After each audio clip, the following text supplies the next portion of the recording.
Bueno, para hoy tenemos a nuestro primer anciano, el hermano Camilo Esparza, quien está hoy encargado de trazar la palabra de Dios. Camilito, Dios te use con poder. Estamos aquí con hambre y sed de escuchar la palabra de Dios y que el Espíritu Santo guíe esa predicación, que calle el hombre y hables tú, Camilito, a través de tu boca. Dios nos hable en esta mañana. Adelante, Camilito, el tiempo es todo tuyo. Amén. Muy buenos días a todos.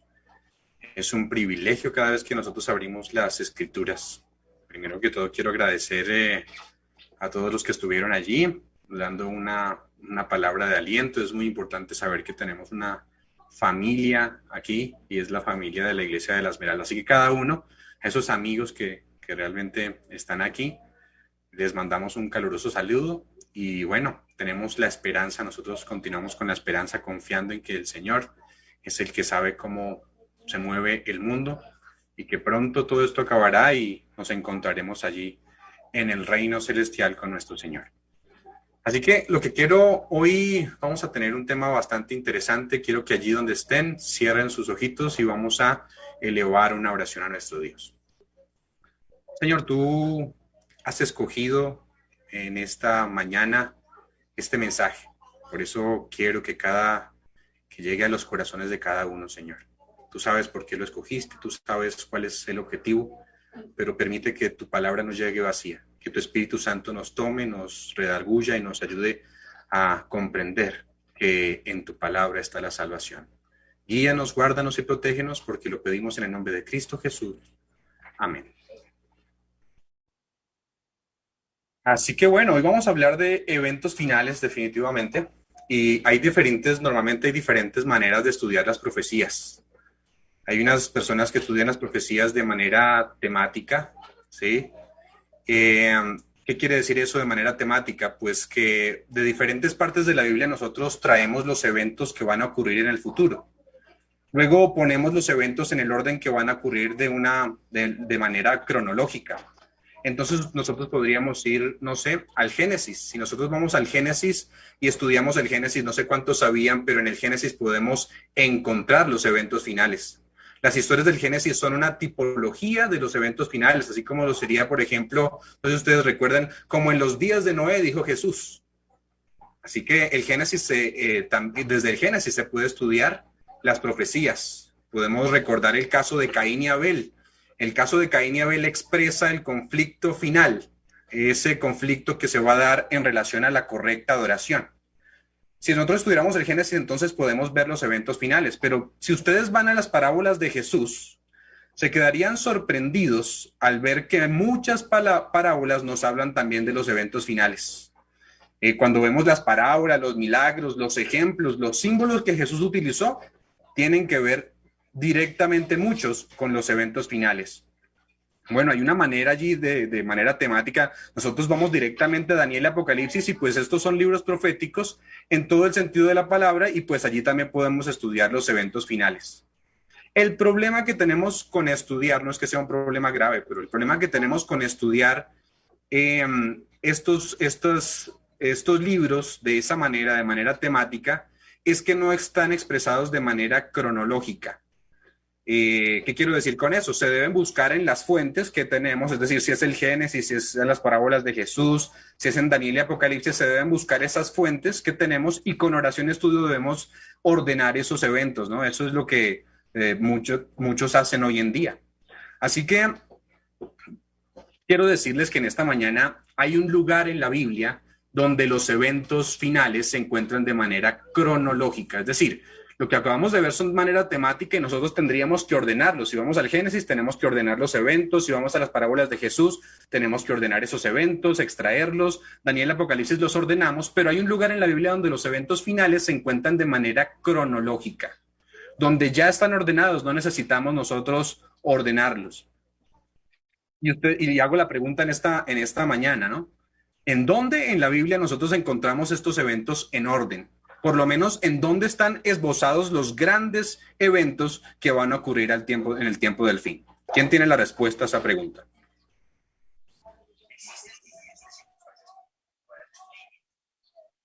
Podríamos encontrarlos en Daniel. En Daniel, sí. Yo creo que, pero Daniel, digamos que tiene algunas cosas que no son tan ordenadas. Te voy a pedir que pongas otra vez mute. Vamos a ir, digamos que Mateo 24 es el lugar donde nosotros encontramos estos eventos de manera ordenada. Aquí es donde están los eventos finales en esa manera en que van a ocurrir. En esta mañana, pues vamos a estudiar este capítulo y solamente vamos a ir hasta el versículo 15 porque si estudiáramos todo el capítulo tendríamos que tener un poco más de tiempo, pero solamente vamos a ir hasta el versículo 15 y vamos a esbozar algunos de los eventos finales que encontramos aquí en Mateo.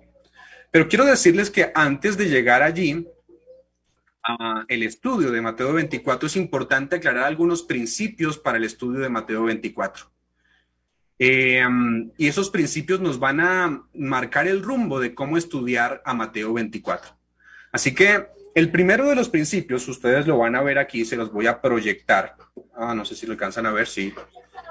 Entonces, este primero de los principios es la importancia del estudio de Mateo. ¿Quién cree aquí que el estudio de Mateo 24 es importante?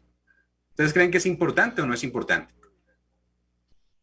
Sí, allí por ahí veo algunas manos que dicen que es importante. Entonces, ¿quién me ayuda leyendo esto que se encuentra aquí en pantalla? ¿Quién lo puede leer?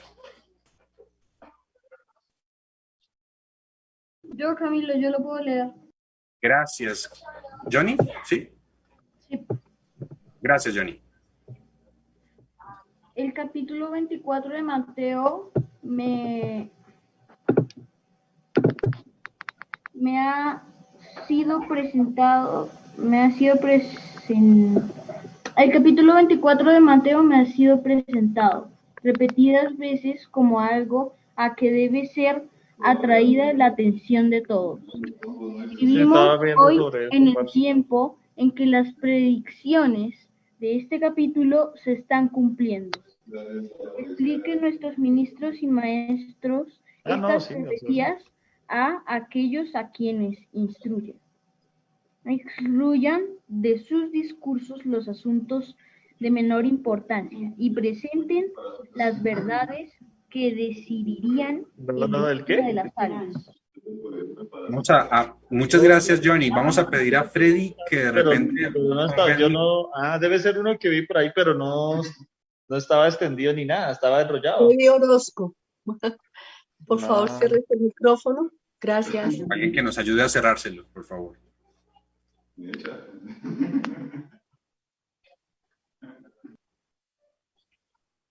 Gracias. Es decir, gracias, Johnny. Y sí, Obreros Evangélicos, precisamente esta página nos da tres cosas al menos importantes que vemos aquí en esta cita, ¿cierto? Se dice que a la sierva del Señor, a Elena de White, se le presentó en repetidas veces este capítulo, el estudio de Mateo 24. No dice una vez, dice repetidas veces fue atraída mi atención a este capítulo, ¿sí? Otra cosa que podemos extraer de acá es que dice, vivimos hoy en el tiempo de las predicciones de este capítulo y se están cumpliendo. Eso quiere decir que hoy en día se están cumpliendo estas profecías. Otro punto importante que rescato aquí, dice allí, expliquen nuestros ministros y maestros estas profecías.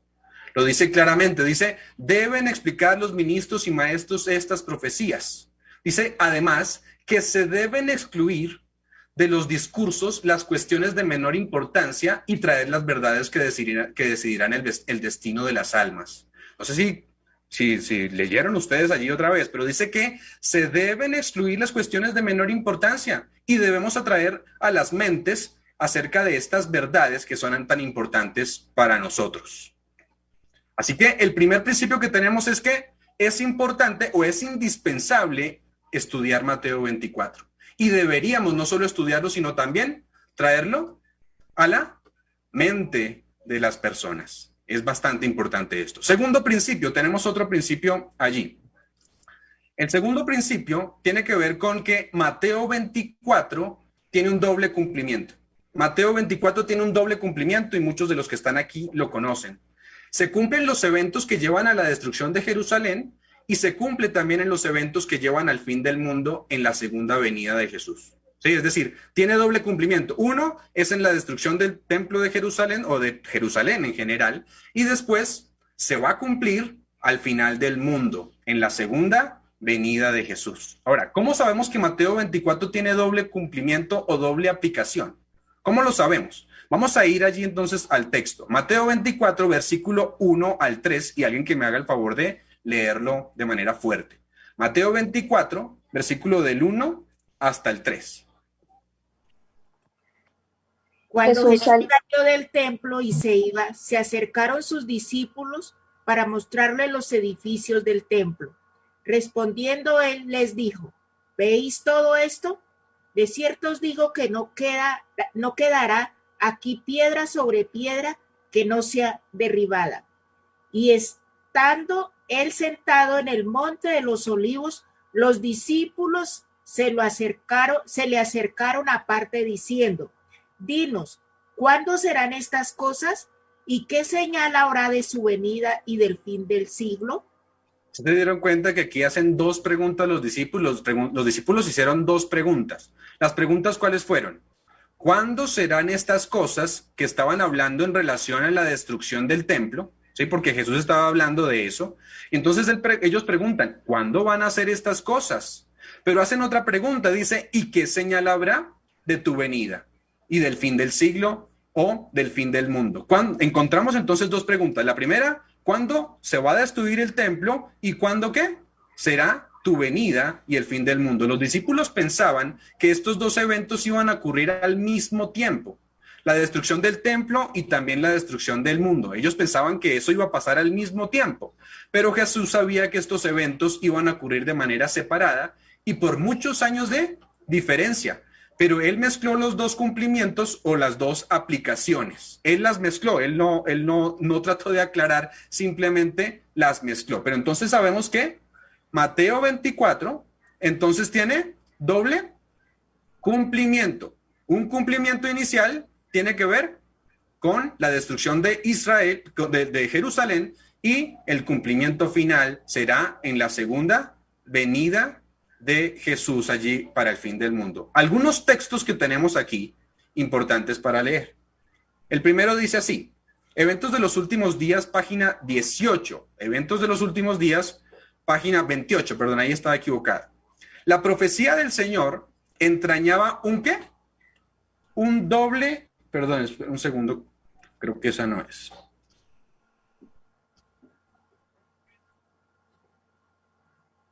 Un segundo, ya, ahora sí. La profecía del Señor, esta es del Salvador, todavía no es.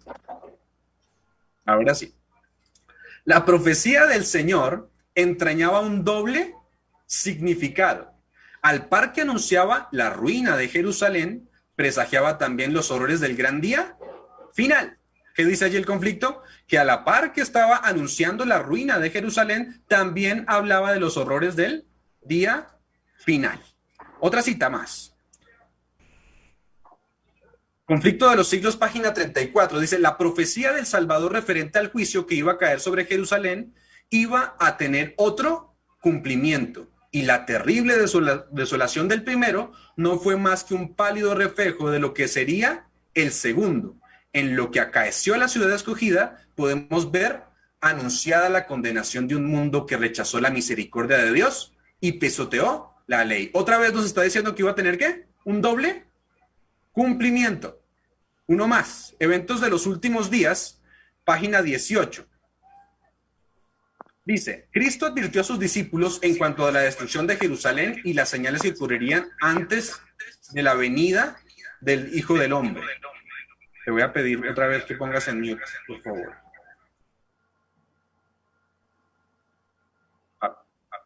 Ok. Listo, gracias. Otra vez vuelvo a leer. Dice, déjenme leerle simplemente aquí, entonces.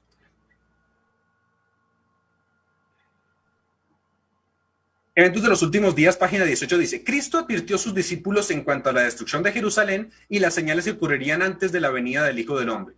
Todo el capítulo 24 de Mateo es una profecía concerniente a los acontecimientos que preceden a este evento y se usa la destrucción de Jerusalén para tipificar la última gran destrucción del mundo por fuego. Otra más, Elena de White, en Testimonios para la Iglesia, página 753, dice así: mientras que estas profecías tuvieron un cumplimiento parcial en la destrucción de Jerusalén, tienen una aplicación más directa en los postreros días. Así que el cumplimiento con Jerusalén fue parcial, pero el cumplimiento completo se verá al final de la historia. Así que tenemos dos principios hasta el momento. El primero, ¿lo recuerdan?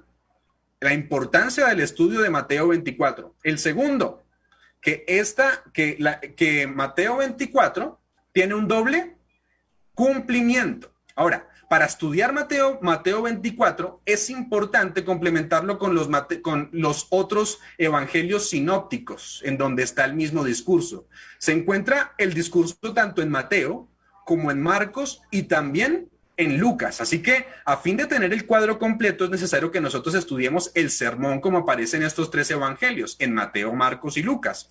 El mismo sermón profético aparece en Mateo 24, en Marcos 13 y también en Lucas 21. Así que debemos comparar los tres evangelios y cada uno pone algunos datos importantes que los otros no dicen. Ese es el principio de las escrituras. Nosotros vamos a las escrituras y tratamos de encontrar en otros lugares, pero aquí lo que pasa es que Mateo, Marcos y Lucas tienen el mismo contenido. De hecho, vamos a encontrar en algunas cosas que no están en otros, y por eso es importante estudiar los tres evangelios. Solo al estudiar los tres evangelios juntos vamos a tener entonces un cuadro completo y claro de lo que va a ocurrir. Ahora, otro principio más. Mateo 24, quiero decirles que es un mensaje especial para los creyentes.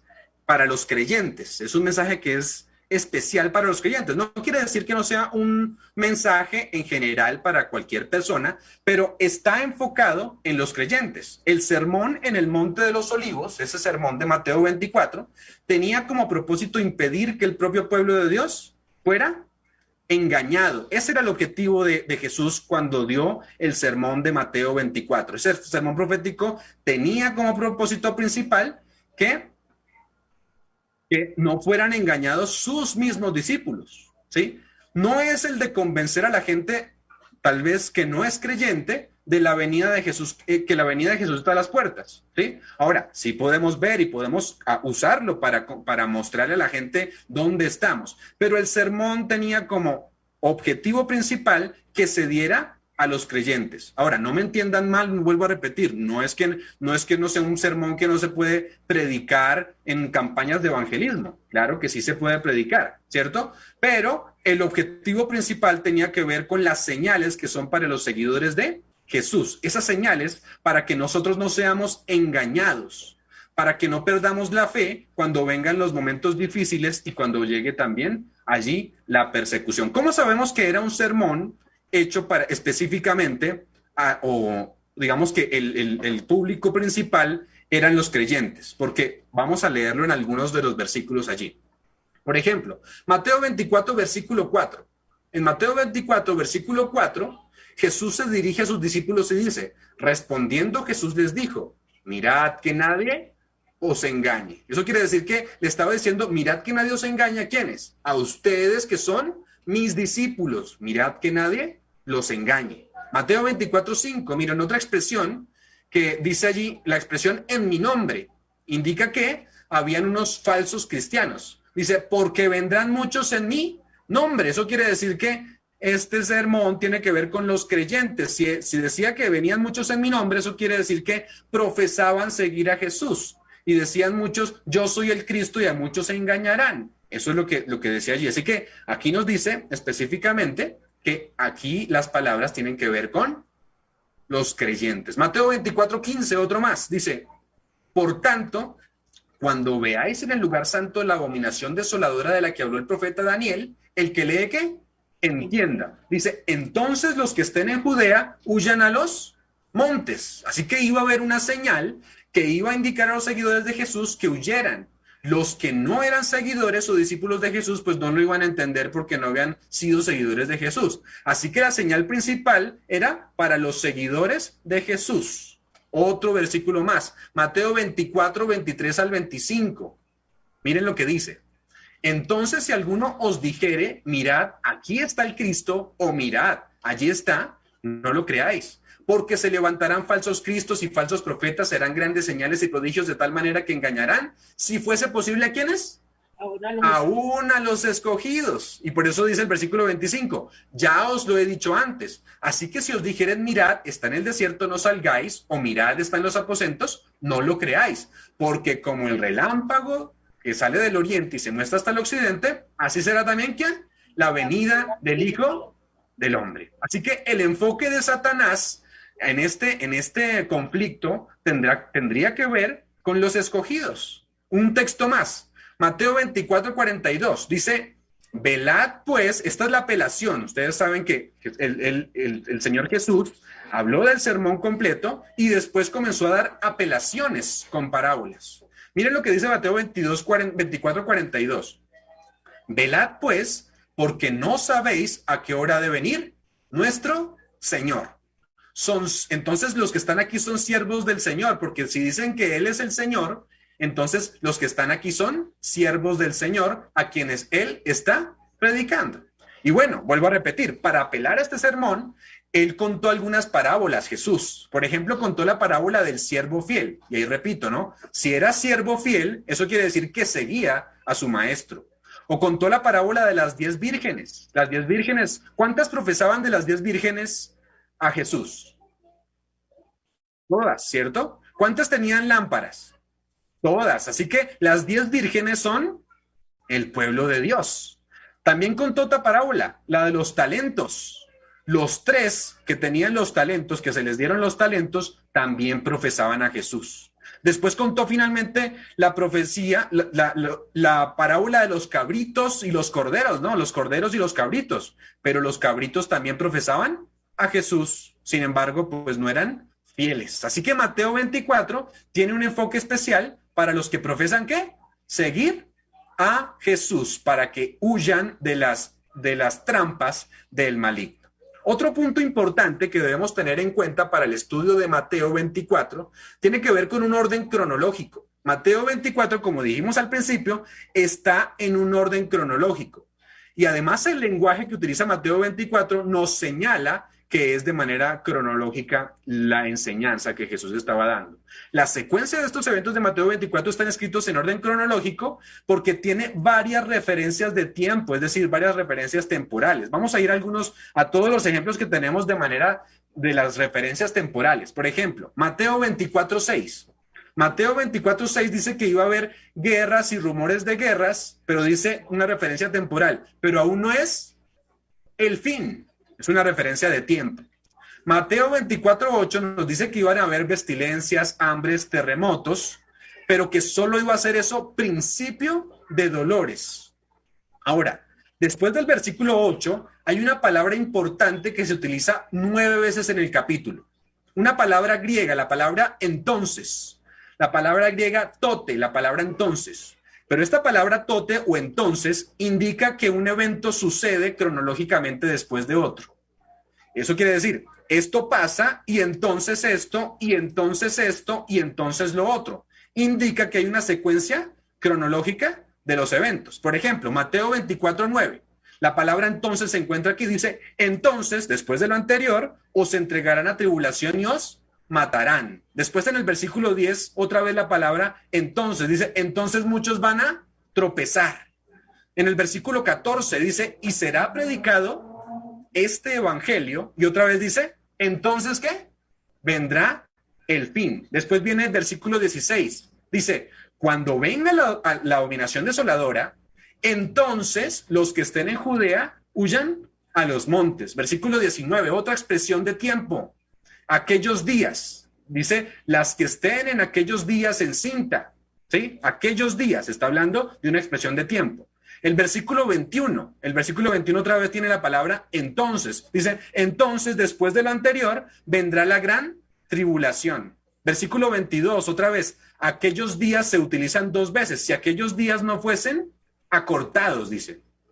Versículo 23, nuevamente la palabra entonces, dice, entonces si algunos dijere, si está aquí el Cristo, no lo creáis. Y versículo 29, dice, e inmediatamente después, otra vez una referencia a la palabra entonces, el sol y la luna se oscurecerán.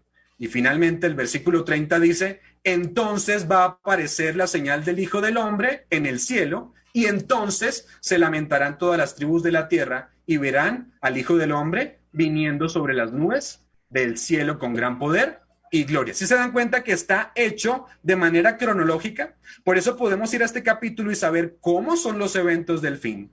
Está de manera cronológica. Todas las referencias que tiene allí, o muchas de las referencias que tiene aquí, están escritas de manera cronológica, utilizando sobremanera la palabra entonces. Uno más, la última de los principios para el estudio de Mateo 24. Mateo 24, y aquí quiero decirles que, bueno, nosotros tenemos una luz muy grande cuando tenemos a Elena de White, porque Mateo 24 y el conflicto de los siglos siguen el mismo orden de eventos. ¿Quieren saber cuáles son los eventos del tiempo del fin? Estudien también el conflicto de los siglos. Claro, la Biblia es nuestro principal manual, pero muchos se quejan por tener a Elena de White. Nosotros no deberíamos quejarnos. Antes, lo que deberíamos es agradecer. El Señor es tan misericordioso que a la Biblia Él le puso comentarios. Imagínense. Eso nosotros deberíamos agradecer. No deberíamos estar pensando, pero ¿por qué tenemos a esta señora? No, deberíamos pensar que esta señora lo que hace es simplemente darnos algunos detalles. Miren, Mateo 24 y el conflicto de los siglos comienzan en el mismo lugar. ¿Alguien ha leído el conflicto de los siglos? El que ha leído el conflicto de los siglos, ¿con qué comienza? ¿Cuál es el primer evento que comienza el conflicto de los siglos? ¿De qué está hablando? La destrucción de Jerusalén. La destrucción de Jerusalén. Y el primer capítulo y Mateo 24 precisamente comienza con la destrucción de Jerusalén.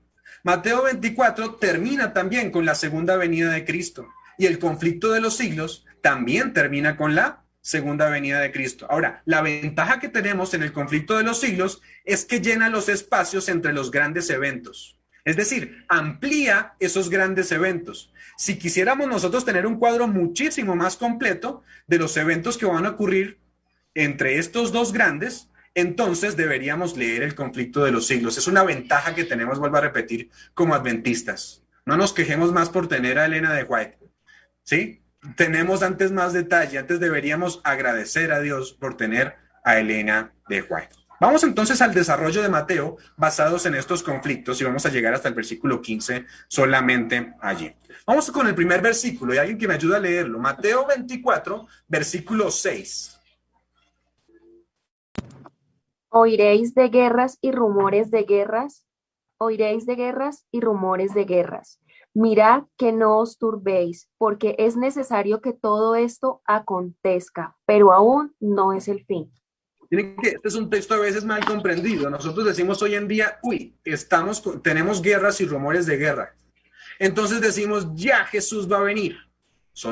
Pero el hecho de que hayan rumores y guerras todavía nos indica que no es el fin. ¿Sí? Eso es lo que nos está indicando. Aquí dice claramente que, porque es necesario que todo esto acontezca, pero dice claramente que ¿qué?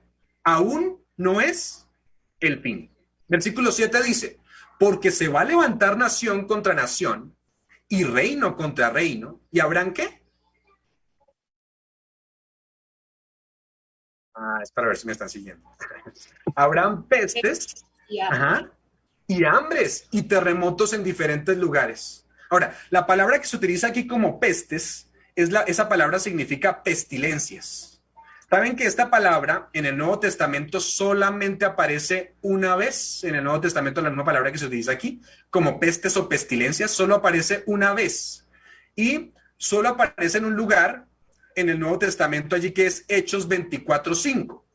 Y en Hechos 24:5 se acusa a Pablo de esparcir la doctrina como si fuera una peste, una pestilencia, es decir, de esparcir doctrinas pestilentes que habían ido a todo el mundo. Esas doctrinas pestilentes de Pablo que decían ellos habían ido a todo el mundo, como el coronavirus actualmente, es decir, fue a todo el mundo. Ahora, dice, por ejemplo, dice el versículo, Hechos 24:5, dice, porque hemos hallado que este hombre es una plaga. La palabra es la pestilencia, es decir, Pablo era ellos decían que Pablo era una pestilencia. ¿Por qué? Porque dice, y promotor de sediciones entre todos los judíos por todo el mundo, y dice, y cabecilla de la secta de los nazarenos. Así que tenemos aquí que iban a haber pestilencias, hambres y terremotos. Ahora, como les dije al principio, si nosotros nos quedáramos simplemente con lo que tiene Mateo, pues tendríamos un poquito menos de luz, pero gracias a Dios que también tenemos el Evangelio de Marcos y también el de Lucas. Miren lo que dice Marcos, porque agrega algo a este texto que en Mateo nos habla como pestilencias, terremotos, hambres. Miren lo que agrega Marcos. Marcos 13:8, alguien que me lea Marcos 13:8.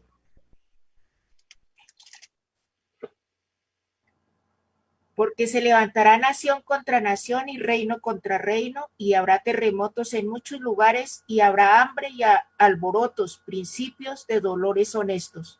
¿Encontraron la palabra diferente? Sí, claro. ¿Cuál es la palabra? Alborotos. Alborotos. ¿Tú se dan cuenta? ¿Sí lo notaron? Es decir, dice, porque se levantará nación contra nación y reino contra reino, y habrán terremotos en muchos lugares, lo mismo, habrán hambres, también lo mismo, pero aquí agrega la palabra alborotos. Principio de dolores son estos, dice el texto. Alborotos se refiere a ¿qué? A conmociones, a tumultos, a intranquilidad social. ¿Lo vemos actualmente o no? Claro que sí, lo estamos viviendo en nuestro país. Dice, habrán alborotos, tumultos de gente, intranquilidad social. Es lo que tenemos. Hace un tiempo estaban en Estados Unidos, Latinoamérica estaba viviendo en todos los lugares este tema de los alborotos, los tumultos y la intranquilidad social. ¿Sí? Juan 5:4 tiene esta misma palabra de alborotos y aparece la palabra cuando el ángel agitaba las aguas del estanque de Betesda. Es decir, el agite, eso, agitar las aguas, esa palabra es la misma de alborotos. Hechos 12:18 también nos habla de un tumulto que hubo, y es la misma palabra allí, entre los soldados romanos. Es la misma palabra de agitaciones o tumultos. Y en Hechos 19:23, un disturbio se levantó por causa de los cristianos. Había también alborotos, ¿sí? Miren lo que dice Eventos de los Últimos Días, página 24, en relación a esto que está ocurriendo, esto que nosotros estamos viviendo. Dice así, en las escenas finales de la historia de esta tierra, la guerra prevalecerá. Habrán epidemias, mortandad y hambre. Las aguas del abismo rebasarán sus límites. Incendios e inundaciones destruirán la propiedad y también la vida. Deberíamos estar alistándonos para las mansiones que Cristo ha ido a preparar para los que nos aman, para los que lo aman, perdón. Allí entonces, este texto que me está diciendo, que iban a haber guerras, epidemias, mortandad, también hambre, ¿sí? Inundaciones, incendios, pero dice ella que deberíamos hacer que en este momento que tenemos aparente, a pesar de que esté todo esto, aparente tranquilidad, ¿qué deberíamos hacer? Dice ella, deberíamos estar alistándonos para las mansiones que Cristo ha preparado para los que le aman. Eventos de los Últimos Días, página 27 dice, aumentarán las hambrunas, las pestilencias barrerán a miles, a nuestro alrededor hay peligros procedentes de las potencias externas y de las operaciones satánicas de adentro. Pero ahora se está ejerciendo el poder restrictivo de Dios. Todavía hay un poder restrictivo de Dios que nos está ayudando en estos momentos de dificultad.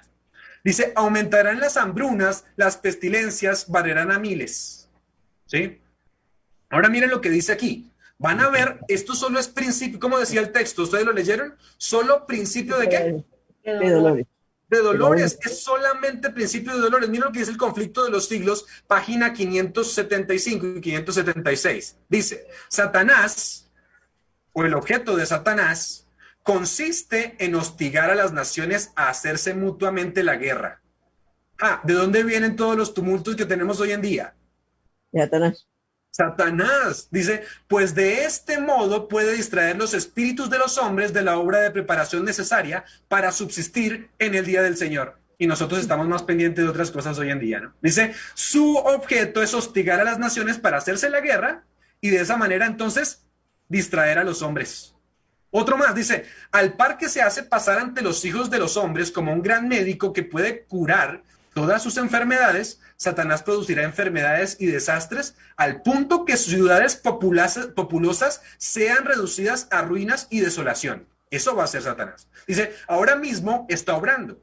Ejerce su poder en todos los lugares y bajo 1000 formas. En las desgracias, en las calamidades de mar y tierra, en las grandes conflagraciones, en los tremendos huracanes y en las terribles tempestades de granizo, en las inundaciones, en los ciclones, en las mareas extraordinarias y también en los terremotos. Destruye las mieses casi maduras y ellos siguen a la hambruna y la angustia. Propaga por el aire emanaciones metíficas y miles de seres perecen en la pestilencia. Lo estamos viviendo.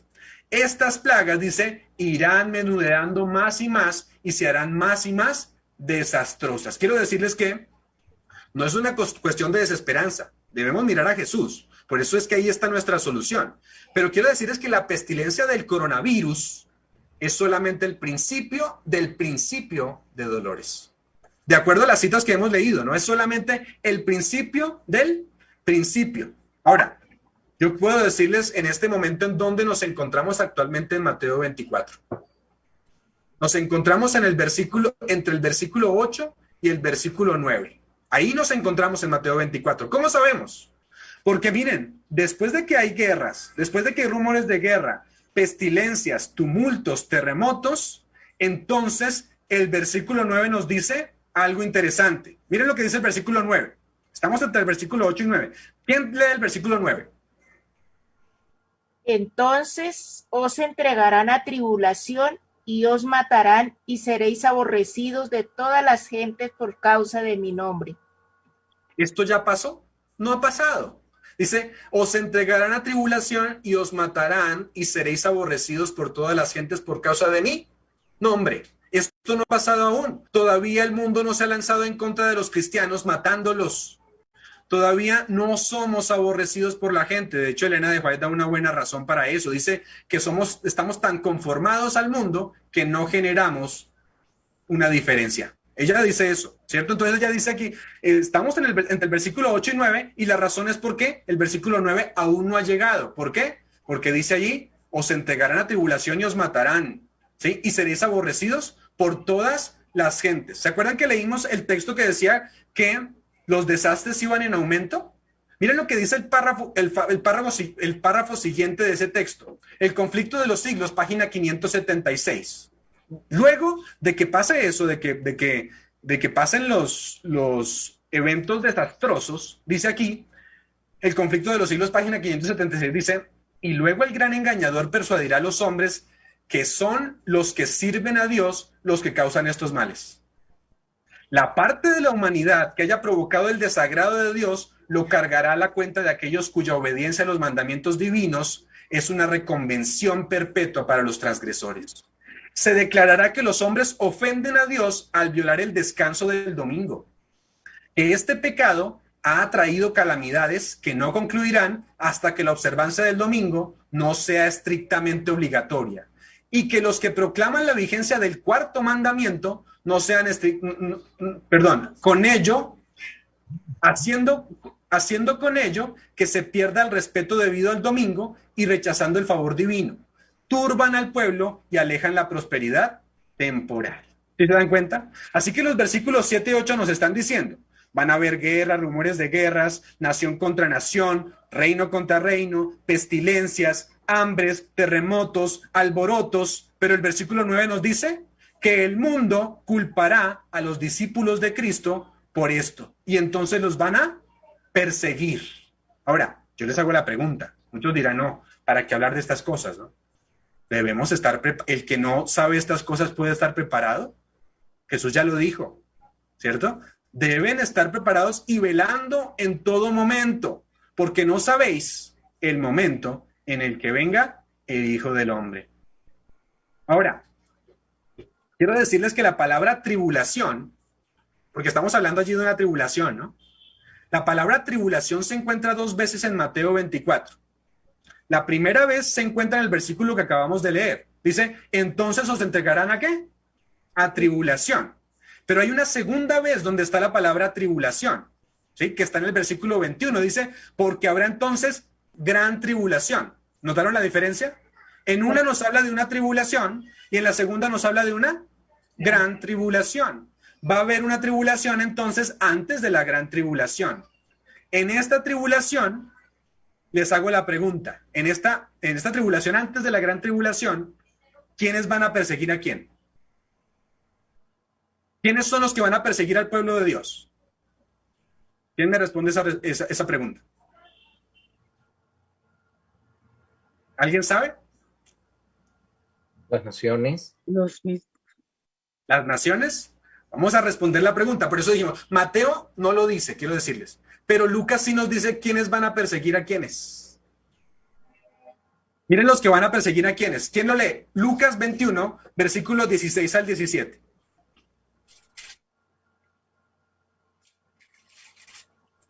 Mas seréis entregados aún por vuestros padres y hermanos y parientes y amigos, y matarán a algunos de vosotros, y seréis aborrecidos de todos por causa de mi nombre. Hasta ahí, perfecto. No sé si eso les haga pensar, les haga al menos poner la piel así como de gallina. Dice, más esas personas que nos van a entregar, dice, serán vuestros, ¿qué? Padres.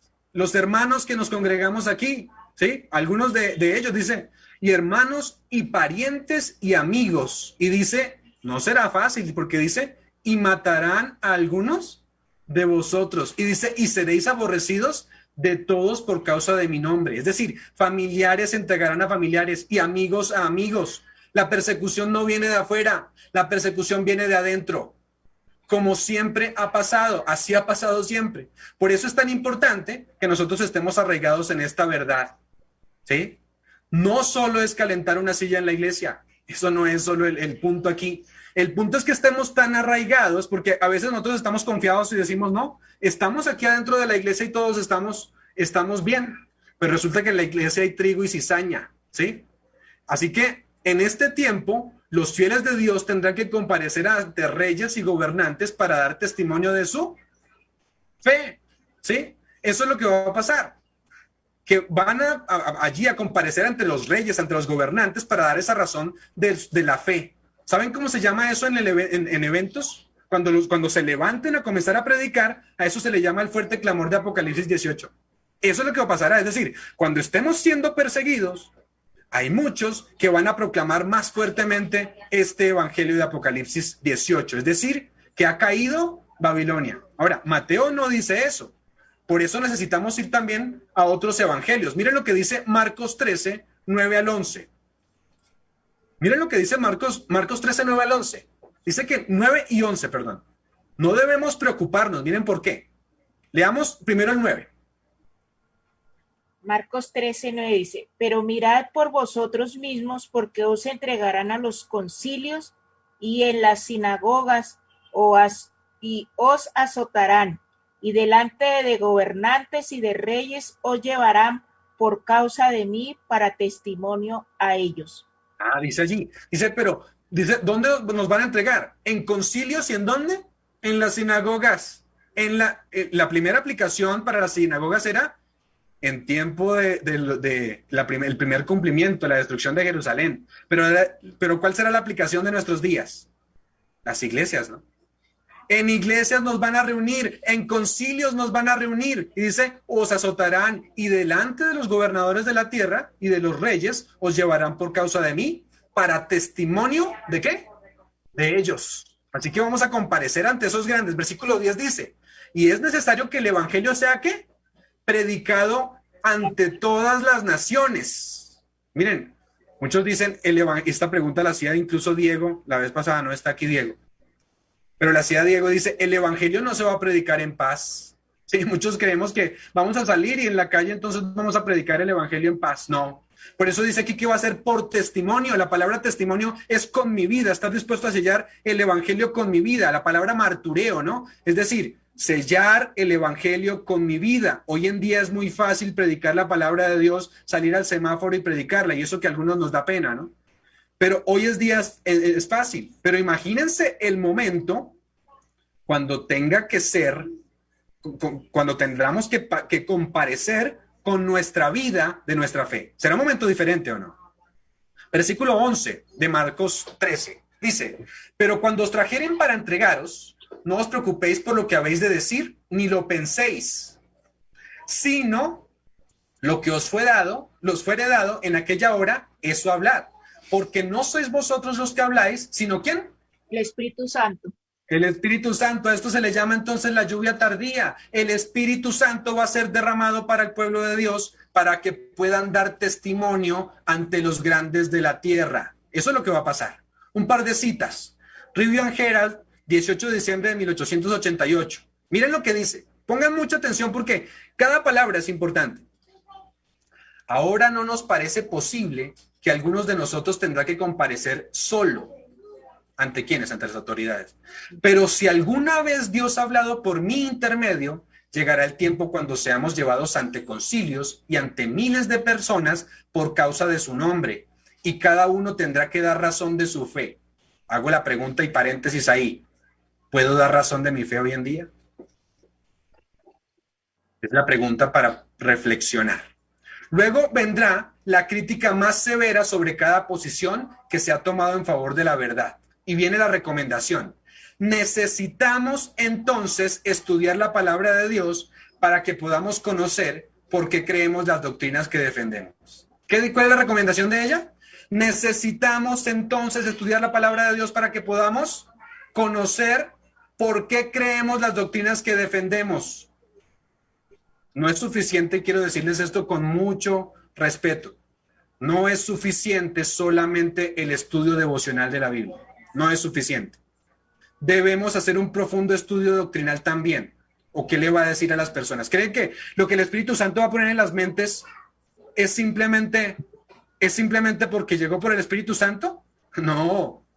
Es como, me acuerdo cuando uno estaba en el colegio y llegaba el día de la evaluación y no se había estudiado, entonces uno decía, oraba de repente para que el Espíritu Santo, por arte de magia, pusiera en la mente esas verdades que uno no había estudiado. No, eso no va a pasar. Eso es la misma manera. Es decir, el día que tengamos que defender nuestra fe, tendremos que hacerlo porque las conocemos. Miren, otro texto, Eventos de los Últimos Días, página 209.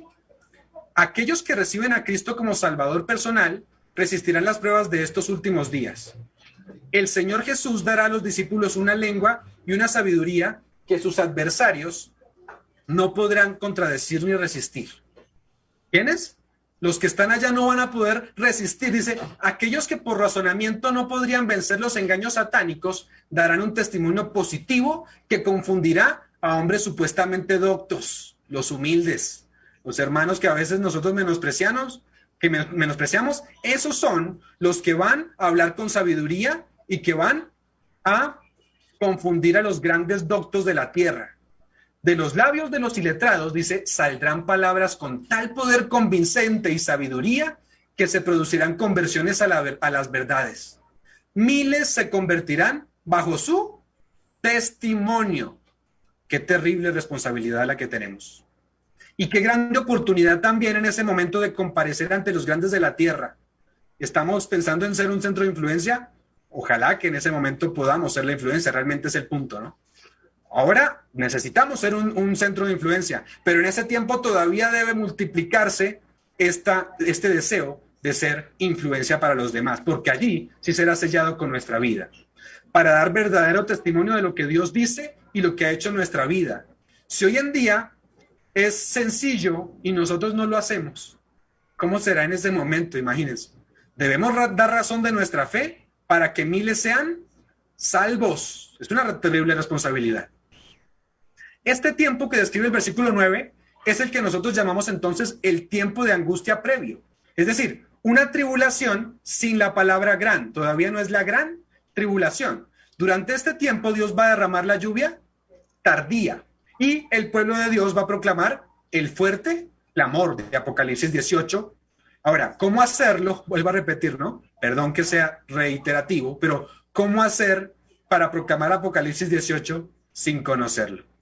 ¿Y cómo hacerlo para sin conocer los pecados de Babilonia? Porque Apocalipsis 18 dice, cuando dice allí que se proclaman allí los pecados de Babilonia para que salga el pueblo que está en Babilonia, ¿sí? Este mensaje es el mismo mensaje también del sábado, que va a traer persecución. Quiero leer una cita de Elena de White que habla del pequeño tiempo de angustia, ¿sí? Sabemos que este versículo, el versículo 9, no habla de la gran tribulación, porque la gran tribulación, o en la gran tribulación, no va a morir ningún hijo de Dios. La gran tribulación, que es más adelante, será el tiempo de las plagas, el tiempo cuando se acabe la gracia. Pero miren lo que dice, en el versículo 9 dice, os entregarán solamente a tribulación y os matarán, ¿sí? Durante esta tribulación habrán mártires, quiere decir eso. Miren lo que dice Primeros Escritos, página 33. Vi que Dios tenía hijos que no reconocen ni guardan el sábado, muchos. No han rechazado la luz referente a él. Y al empezar el tiempo de angustia, fuimos henchidos del Espíritu Santo. Cuando salimos a proclamar más plenamente el sábado, esto enfureció a las otras iglesias y a los adventistas nominales. Miren, enfureció a las otras iglesias, pero también ¿a quiénes? A los adventistas nominales, solamente de nombre, pues no podían refutar la verdad sabática. Y entonces todos los escogidos de Dios, comprendiendo claramente que poseíamos la verdad, salieron. ¿De dónde salieron? De Babilonia. Y sufrieron la persecución con nosotros. Vi guerra, hambre, pestilencia y grandísima confusión en la tierra. Los impíos pensaron que nosotros habríamos acarreado el castigo sobre ellos y se reunieron en consejo para raernos de la tierra, creyendo que así cesarían todos los males.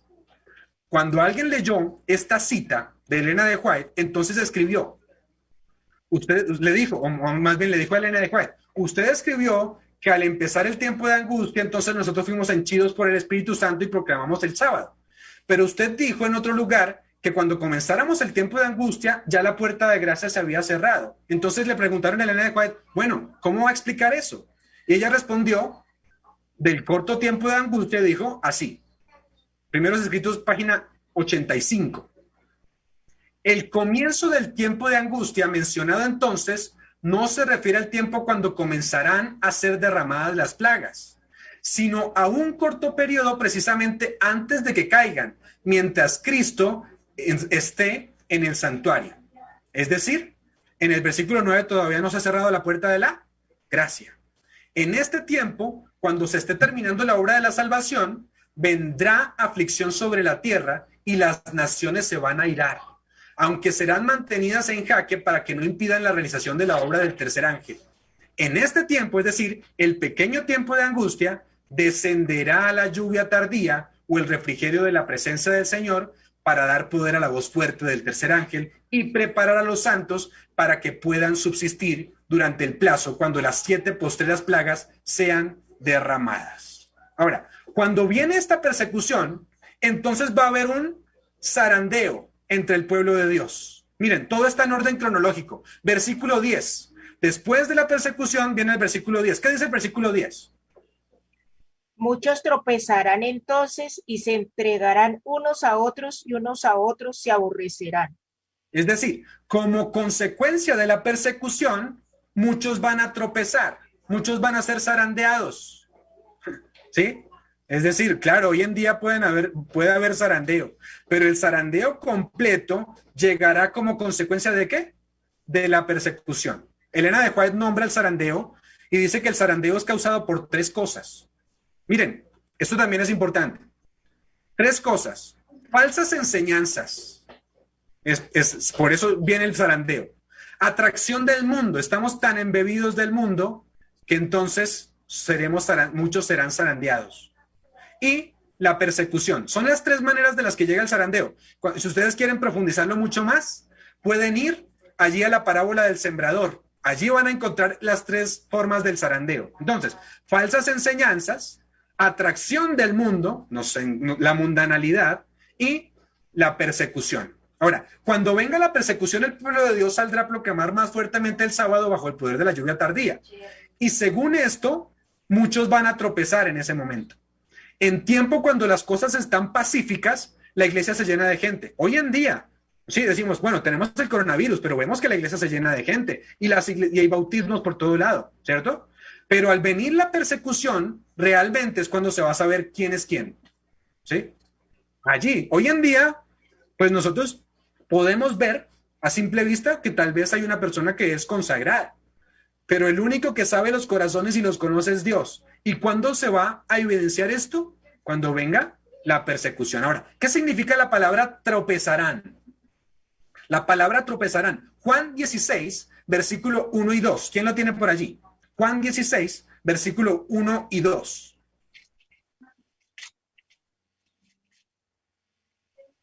Estas cosas os he hablado para que tengáis tropiezo. Para que no. Para que no tengáis tropiezo. Estas cosas os he hablado para que no tengáis tropiezo. Os expulsarán de las sinagogas y aún viene la hora cuando cualquiera que os mate pensará que rinde servicio a Dios. Así que los que atacarán, ya lo dijimos, al pueblo de Dios es gente que profesa ser del pueblo de Dios, pero dice que estas cosas os he hablado para que ¿qué? No tengáis tropiezo. Los que tropiezan son los que conocen, ¿sí? Pero que fueron engañados por alguna de las tres cosas que dijimos antes. Marcos 4:16, que precisamente la que les referenciaba la parábola del sembrador y la semilla que fue sembrada entre las rocas, el versículo 16 nos dice que hubo una semilla que fue sembrada entre las rocas. Miren lo que dice el versículo 16 de Marcos 4.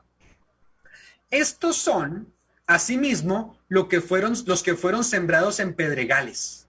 Los que cuando han oído la palabra, al momento la reciben ¿con qué? Con gozo. ¿Alguien lo está leyendo? Es decir, los que cayeron entre las rocas son personas que fueron sembrados entre pedregales. ¿Qué pasa? Que han oído la palabra en el momento y que en el momento la reciben con gozo. Muchos dicen, aleluya, qué hermosa palabra. Pero miren lo que pasa, versículo 17. Pero no tienen raíz en sí, sino que son de corta duración. Porque cuando viene la tribulación o la persecución o por causa de la palabra de Dios, ¿luego qué? ¿Qué dice el texto? Tropiezan. ¿Están leyendo o no? Dice, estos son los que no tienen raíz en sí, sino que son de corta duración, porque cuando viene la tribulación o la persecución por causa de la palabra, ¿luego qué? Tropiezan. Tropiezan cuando viene la persecución porque no estaban ¿qué? Fundamentados en la palabra. No estaban fundamentados en Jesús, en la roca que es Jesús. Profetas y Reyes, página 431, miren lo que nos dice. Los que sean fieles a Dios y al deber serán amenazados, denunciados y proscritos. Serán traicionados por padres, hermanos, parientes y amigos. Su única esperanza se cifrará en la misericordia de Dios. Su única defensa será la oración. Pensamos que los peores perseguidores del pueblo de Dios iban a ser los de afuera, pero miren, no, son los de adentro. El conflicto de los siglos, página 594, dice: conforme vaya acercándose la tempestad, muchos que profesaron creer en el mensaje del tercer ángel. ¿Quiénes son los que creen en el mensaje del tercer ángel? ¿Cómo se les llama? Los adventistas, ¿no? Dice, conforme vaya acercándose la tempestad, muchos de los que profesaron creer en el mensaje del tercer ángel, pero que no fueron santificados por la obediencia a la verdad, la lección de esta semana, ¿no? Abandonarán su fe e irán a engrosar las filas de la oposición. Uniéndose con el mundo y participando de su espíritu, llegarán a ver las cosas casi bajo el mismo aspecto. Así que cuando llegue la hora de prueba, estarán preparados para situarse del lado más fácil y de mayor popularidad. Hombres de talento y de elocuencia que se gozaron un día en la verdad, emplearán sus facultades para seducir y descarriar las almas. Se convertirán en los enemigos más encarnizados de sus hermanos de antaño. Cuando los observadores del sábado sean llevados ante los tribunales para responder de su fe, estos apóstatas serán los agentes más activos de Satanás para calumniarlos y acusarlos y para incitar a los magistrados contra ellos por medio de los falsos informes e insinuaciones. Así que, después de la persecución viene ¿qué? El zarandeo o el tropiezo. Después el versículo 11 nos dice que se levantarán profetas falsos y engañarán a muchos. Simplemente el siguiente versículo habla de esos falsos profetas que se levantarán para engañar, y esos falsos profetas que se van a levantar para engañar son los que acabamos de leer en la cita de Elena de White. Es decir, muchos que se gozaron un día en la verdad, esos serán los falsos profetas. Emplearán sus facultades para seducir y descarriar ¿a quiénes? A las almas. Esos son los falsos profetas. Y llegamos ya casi al fin. el amor se enfriará. Mateo 24:12. Después del zarandeo viene Mateo 24 y los falsos profetas, que son los que engañarán al pueblo y los que perseguirán al pueblo. ¿Qué dice Mateo 24:12? Y por haberse multiplicado la maldad, el amor de muchos se enfriará. Así que por haberse multiplicado la maldad, el amor de muchos se enfriará. Pregunta, ¿el amor se puede, o más bien, algo se puede enfriar sin que antes esté caliente? Tal vez no, ¿no? O, bueno, no sé si tienen alguna respuesta más química, pero el amor no se puede enfriar a menos que hubieras estado caliente. Entonces estamos hablando de una apostasía, de personas que creían que tenían amor, que profesaban, ¿cierto? Esa es una apostasía, porque apostasía es haber estado en la verdad y caer de la verdad. Así que estamos hablando de apostasía. ¿Por qué? Y la pregunta que hago es, ¿por qué se multiplicará la apostasía entonces? Porque se han enfriado los corazones.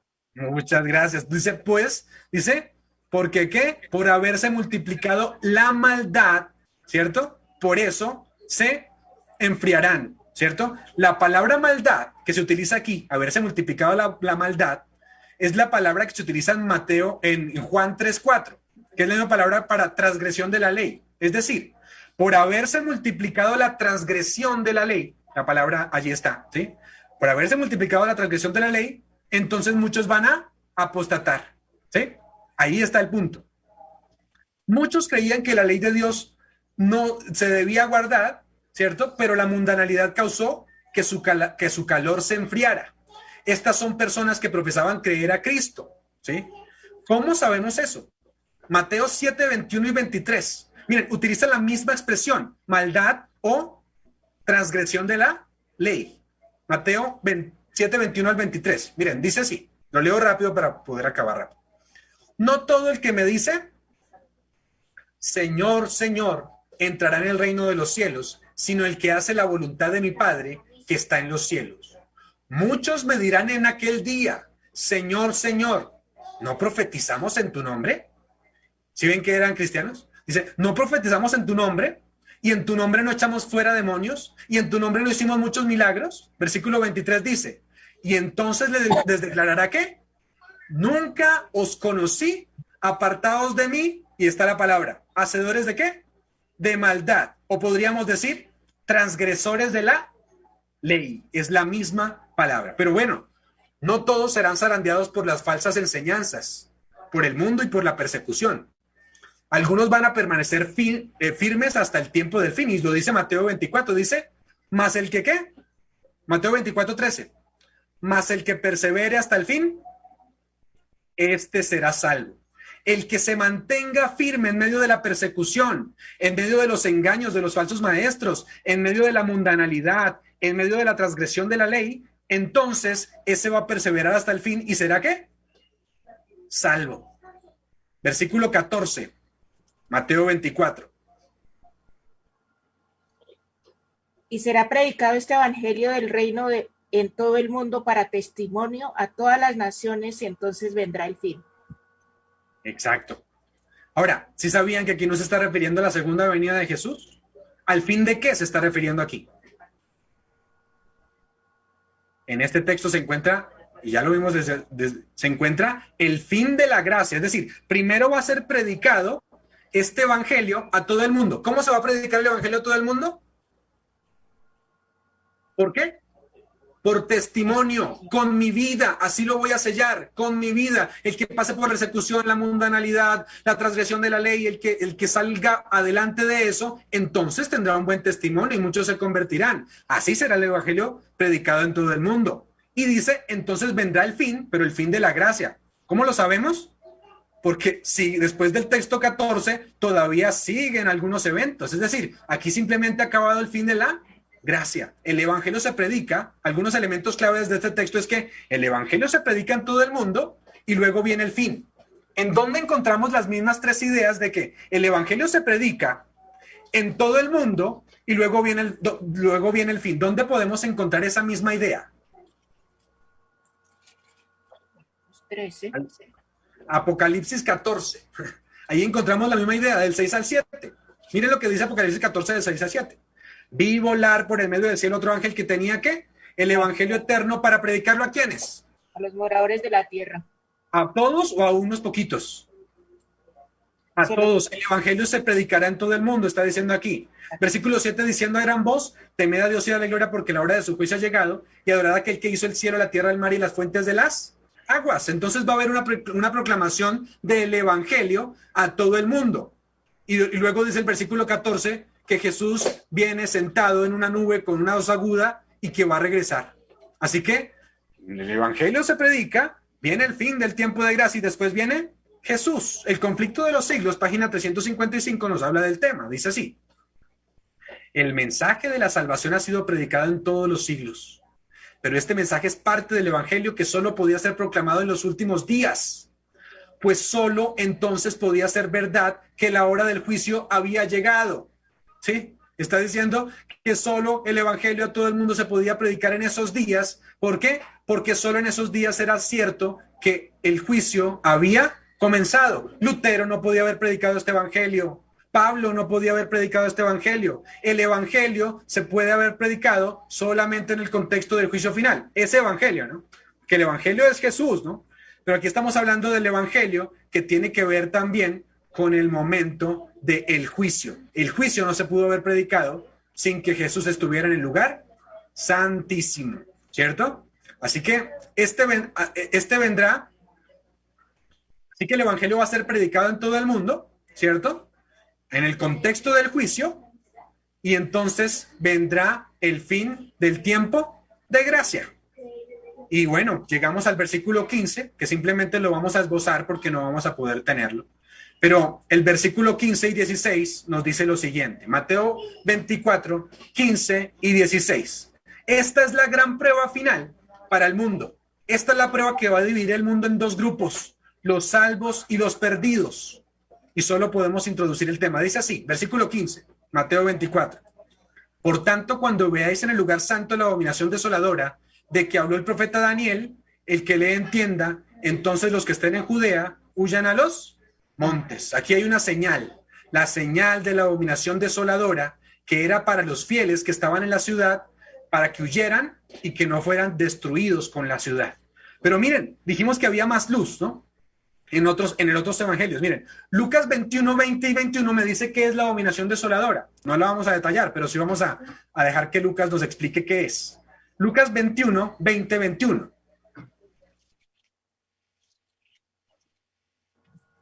20 y 21 dice, pero cuando viereis a Jerusalén rodeada de ejércitos, sabed entonces que su destrucción ha llegado.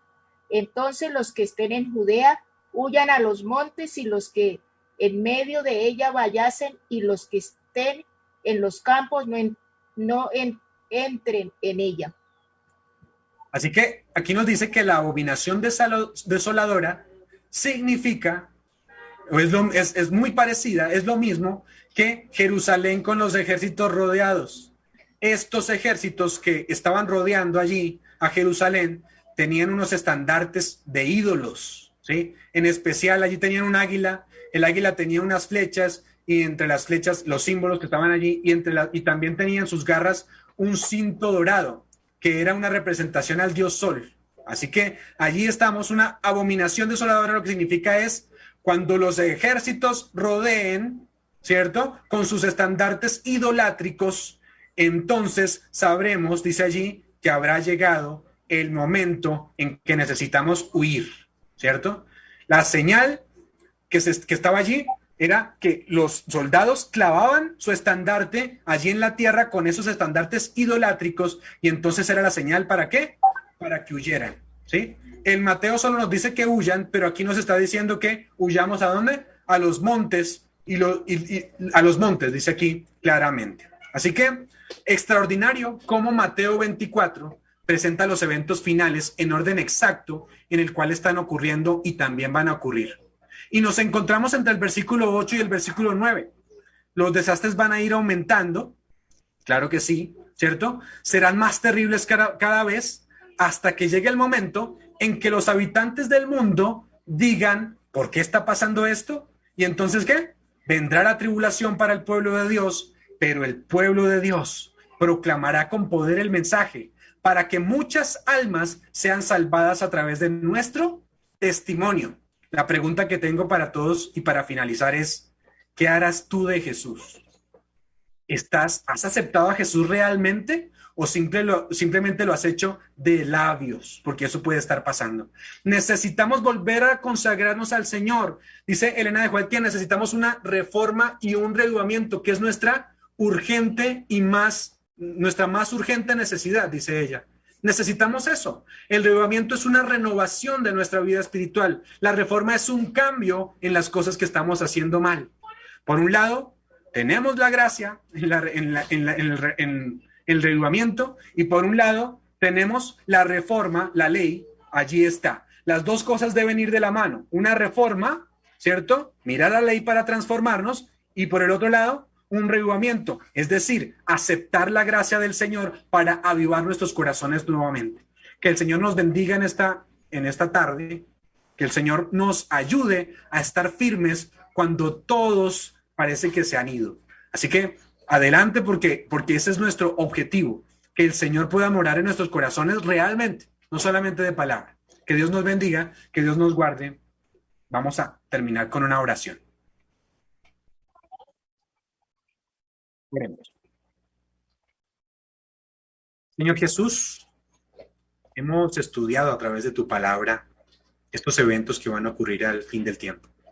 En este momento que vivimos, estamos viviendo algunas de las señales, Señor. Pero esto que vivimos no es sino el comienzo, por eso lo comprendemos, pero sabemos también que nuestra única salvaguardia es mirar a Jesús. Señor, las circunstancias parecen desgarradoras, parecen complicadas todos los días, tanta enfermedad que vivimos, tanta pobreza, tantos tumultos. Pero Señor, tú has dicho que la solución simplemente es mirarte. Cuando miramos a Jesús, podemos ser transformados. Necesitamos, claro, que una devoción, es decir, estar allí, Señor, cada día, perseverando en tu palabra. Pero necesitamos, Señor, que tu palabra a través de la doctrina hable a nuestras vidas. Tú escogiste un pueblo, el pueblo de Israel, para enseñarles una verdad. Tú has escogido a este Israel espiritual para enseñarnos una verdad. Ayúdanos a procurar vivirla, Señor, para también proclamarla. Porque llegará el momento en que tendremos que defenderla, pero tiene que ser con nuestra vida, con nuestro testimonio, Señor. Permite que eso pueda ocurrir porque hemos sabido en quién hemos confiado. No te apartes de nuestro lado, síguenos acompañando durante esta tarde, porque lo pedimos en el nombre de Cristo.